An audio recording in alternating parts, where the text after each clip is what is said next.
नमो अरहंताणम, नमो अरहंताणम। वैर का अनुबंध भाग 8। महातपस्वी। राजपुरोहित यज्ञदत्त और उसकी पत्नी सोमदत्ता का अंतिम संस्कार एक ही चिता पर किया गया।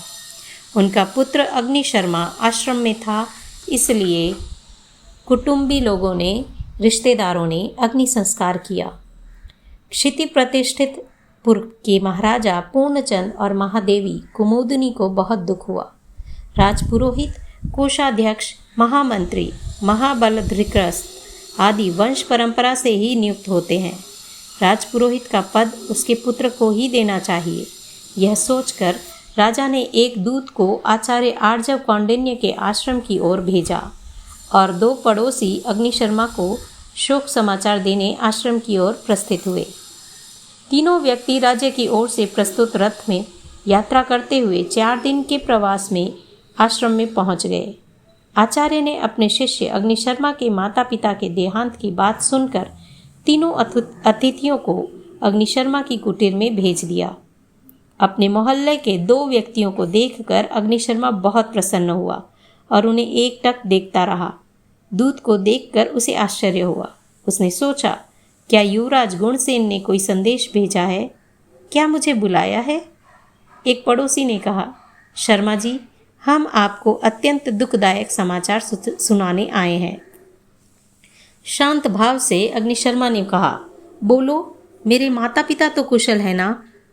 शर्मा जी, आपके पिताश्री को एक सांप ने काट लिया। अनेक विध उपाय करने पर भी उनकी मृत्यु हो गई। अग्निशर्मा 2 क्षण के लिए आंख बंद कर वहीं बैठ गया। फिर वह बोला, ओह, मृत्यु अनिवार्य है। निमित्त कुछ भी हो, मृत्यु को रोका नहीं जा सकता। मेरी प्रिय माता को अब सब धीरज बंधाना।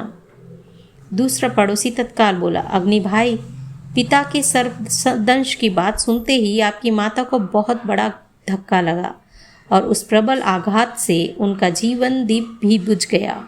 क्या माता जी भी चली गईं? हाँ अग्नि भाई, सती का देह पति के साथ ही हम शमशान पर ले गए और एक ही चिता में दोनों का अग्नि संस्कार किया था। पड़ोसी ने कहा। अग्निशर्मा विचारमग्न हो गया। मन के अंतिम बंधन टूट गए। प्रेमार्ध माता और स्नेह वात्सल्य की प्रतिमूर्ति पिता दोनों चले गए। उसने गंभीर स्वरों में कहा, कर्मों की गति बड़ी विचित्र है। संसार दुख और विपत्तियों का सागर है। राजदूत ने विनम्र स्वरों में कहा, महात्मन, महाराजा ने आपको संवेदना संदेश कहलाया है और आपको आपके पिताश्री के स्थान पर राजपुरोहित के रूप में प्रतिष्ठापित करने का विचार किया है। अग्निशर्मा राजदूत की ओर देखकर बोला, भाई, महाराज और उनके परिवार को मेरा आशीर्वाद कहना। माता पिता के अतिरिक्त मेरा वहाँ कोई नहीं था। वे अपने मार्ग पर चले गए। फिर मुझे राजपुरोहित का पद क्यों स्वीकार करना चाहिए? और मैं आश्रम वासी बन गया हूँ। मैं ज्ञान आराधना और धर्मानुष्ठान में नियोजित हूँ। आप महाराज को कहना कि अग्निशर्मा में इस पद की योग्यता नहीं है। मेरा शरीर विकलांग है। ऐसे महत्वपूर्ण पद का दायित्व स्वीकार करने में मैं असमर्थ हूँ। महाराज को कहना कि यह पद किसी सुयोग्य व्यक्ति को प्रदान करे। उसी समय आचार्य आर्जव कौंडिन्य अग्निशर्मा की कुटीर में आए। गुरुदेव को देख सभी खड़े हो गए। आचार्य ने कहा, अग्नि, माता पिता के उपकार से कभी उऋण नहीं हुआ जा सकता। अब तुम स्नान कर लो। अग्निशर्मा गुरु की चरणों की रज लेकर बाहर निकला। 2 दिनों तक तीनों अतिथि वहां रहकर विदा हो गए। राजदूत ने महाराज पूर्णचंद्र के समक्ष अग्निशर्मा की भावना रखी और साथ ही साथ अग्निशर्मा के वैराग्य भावना को भी प्रकट किया।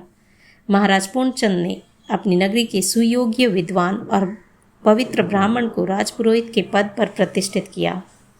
2 वर्ष और बीत गए। युवराज गुणसेन अब एक प्रियदर्शी राजकुमार बन गया था। माता पिता के हृदय में राजकुमार के विवाह की भावना आकर घर कर गई। उन्होंने अनेक छोटे बड़े राजघरानों की कन्याओं के चित्र देखने आरंभ किए और जिस राज्य में आचार्य आर्जव कौंडिन्य का तपोवन था, उस राज्य की राजकन्या वासंतिका का चित्रपट महाराज पूर्णचंद्र और महारानी कुमुदिनी को अत्यंत आकर्षक लगा।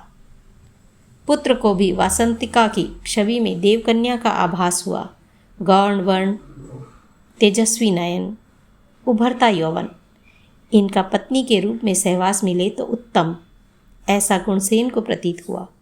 माता ने पुत्र गुणसेन के नयनों को परख लिया, परंतु काल की गति विचित्र होती है, कोई उसकी कल्पना कर भी नहीं सकता। दूसरे दिन महाराज पूर्णचंद्र ने वासंतिका को स्वीकार करने के लिए बात कहलवाने के लिए महामंत्री और 4 अन्य राजपुरुषों को उस राज्य की ओर विदा किया, और चौथे दिन महाराज पूर्णचंद्र को अकल्पित विपत्ति ने आ घेरा। वहीं का एक हाथी आलान स्तंभ को तोड़कर बाहर निकल चुका था। अनेक व्यक्ति उसके पागलपन को देखने बाहर आए, परंतु हाथी के सामने जाने की हिम्मत किसी में नहीं थी। राज्य के रक्षक भी दूर दूर रहकर हाथी को वश में करने के उपाय करने लगे, परंतु हाथी उत्तरोत्तर मदोन्मत्त होता जा रहा था। 3 रक्षक उसके कोष के भाजन बन चुके थे।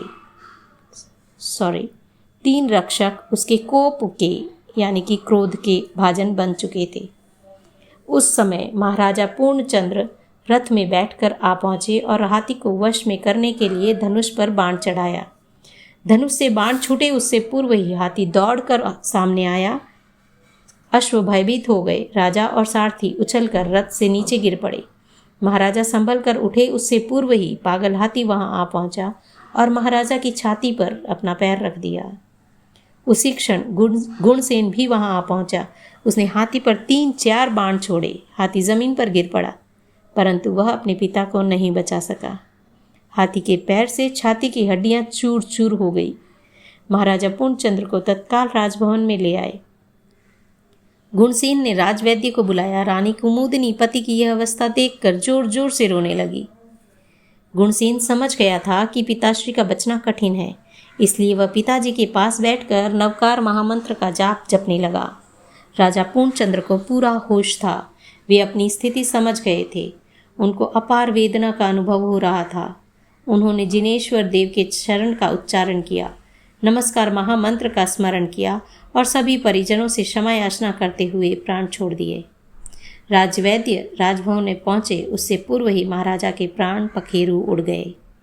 समग्र नगरी शोक समुद्र में डूब गई। प्रजापालक राजा की इस प्रकार की मृत्यु पर दुखी प्रजा विलाप करने लगी। राज्य के नियमानुसार युवराज गुणसेन का राजतिलक किया गया। फिर पिता के शव का अग्नि संस्कार संपन्न हुआ। संसार में जीवों का आवागमन होता रहता है। प्रतिदिन असंख्य जन्मते हैं और असंख्य मरते हैं। शोक के दिन पूरे हुए। गुणसेन विधिवत राजा बन गया। महामंत्री द्वारा पूर्व निर्धारित कन्या के साथ विधि से विवाह संपन्न हुआ। रूप की माधुरी के समान नवयौवना पत्नी वासंतिका पितृगृह का त्याग कर स्वामी के साथ आ गई।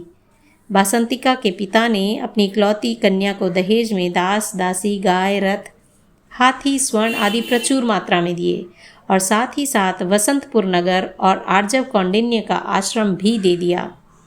राज सिंहासन पर बैठने के पश्चात महाराजा गुणसेन ने अपने मंत्रियों की एक बैठक बुलाकर कहा, आप सभी राज्य के प्रमुख अंग हैं। आप अनुभवी, बुद्धिमान और राज्य के प्रति वफादार हैं। प्रजा के लिए भी आप प्रिय हैं। मैं आपसे एक बात कहना चाहता हूँ। महामंत्री ने कहा, महाराज, आप हमको बहुत गौरव दे रहे हैं। आपको जो आज्ञा देनी है वह दें। गुणसेन ने मुस्कुरा कर कहा, यह राजपद इतना निष्ठुर है कि इसमें बड़ों को भी आज्ञापित करने का अधिकार है, परंतु मैं ऐसे अधिकार को से दूर रहना चाहता हूँ, क्योंकि अधिकार आँख विहीन होता है। जो इसके पीछे दौड़ते हैं वे अंधकार में फंस जाते हैं और गहरे खड्डे में जा गिरते हैं। मैंने अपने पिताश्री से यह सीखा है कि यदि राजा को आनंद और शांतिमय जीवन जीना हो तो उसे सत्ता, अधिकार और स्वार्थ से दूर रहना चाहिए। उसे उदारता से व्यवहार करना चाहिए। इसके लिए चाहिए कि राजा गौण हो और प्रजा प्रमुख हो। मैं चाहता हूँ कि जो राज्य के किसी अधिकार पर हैं वे प्रजा पर अन्याय न करें और प्रजा पर बोझ भी नहीं लादना चाहिए। सभी मंत्री नए राजा के उदार विचारों से मुग्ध हो गए और प्रजा से लिए जाने वाले सभी प्रकार के करों को माफ करने का निश्चय कर वहां से उठे। आज के लिए इतना ही। आगे क्या होगा जानेंगे कल। जय Jinendra. Subscribe the channel and share the video. Thank you Arjun Mukherjee for shooting and editing my video.